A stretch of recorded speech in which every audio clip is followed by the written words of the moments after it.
My name is Daniel Cavazos and I am from Campus Vallalto. My name is Sergio Rambide and I am also from Campus Vallalto. My name is Bruno Casillas and I am from Garza La Güera.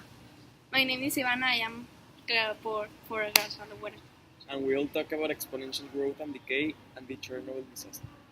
We will explain the terms of exponential growth rate and the exponential decay. Exponential growth is referred to the increasing number of size at a constantly growing rate. While graphing, there are two main key points in exponential growth, which are 0,1 and 1, base.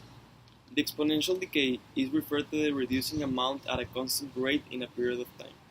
While graphing exponential decay, the two main key points are 0, minus 1 and 1, base. Okay, the Chernobyl catastrophe was caused because of the negligence of the construction workers that wanted to finish first for gaining the bonuses, so then didn't made it right. Like it came safety second. So first one is the director was good wrong. Second one was the fear of speaking out to their superiors by the scientists because they didn't want to lose their job and be sent to Siberia. That's why when something was wrong, they usually didn't say nothing and they just did it. And third was the negligence of the chief, in the main chief, to start the project at 2,200 kmp instead of 700 kmp. That made it the reactor unstable and later on to explode, releasing high amounts of radiation to the atmosphere, hitting almost all of Europe and affecting the whole world in a small way. I am talking about the example in everyday life. The example one in biology, the amoeba is a simple organism that reproduces itself by dividing into. It's not difficult to imagine that possible question of number of generations that must be passed. There are a number of amoebas, for example, a trillion cubic millimeters. The example 2, it's possible to measure that the concentration of alcohol to person's blood. Recently, the medical research suggests that the rate is G is an exponential functions and the base will be the alcoholimer constants and the serious argument will be the alcohol concentration. In my conclusion, the biggest implication of using nuclear energy is that it's a great risk that represents the total destruction of an area. There are two nuclear reactors in Mexico, located in Mexico City and Laguna Verde. The one located in Laguna Verde is located at a safe place because it was placed away from the center of Mexico. First, in the construction of Chernobyl reactors, the engineers made them fast without the preventions needed just to get their profit. Also, because of the fear of the nuclear engineers of losing their job and be sent to Siberia, most of the times they didn't spoke out when they were ordered to do something dangerous. They just did it.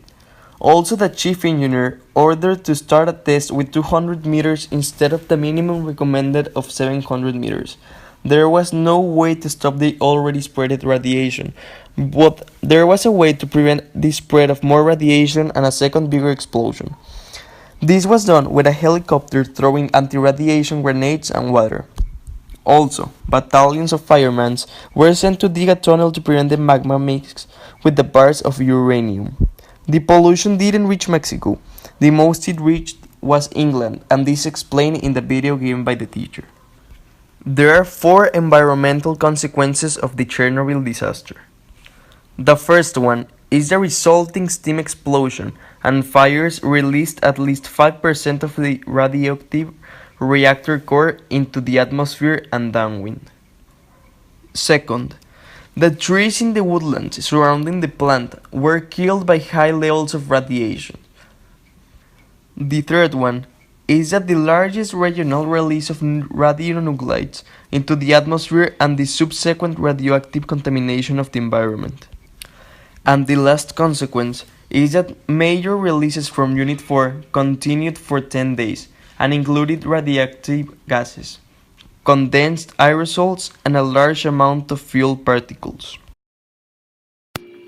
My conclusion about Chernobyl is that it could have been improved because at first, if the workers could have done the right job in a safe amount of time and with the right materials, don't minding about the bonuses, the Chernobyl reactor could have been a lot safer because, as you can see, it had design flaws, but not only one, but hundreds.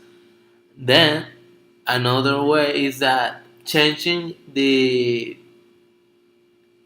political system of Russia.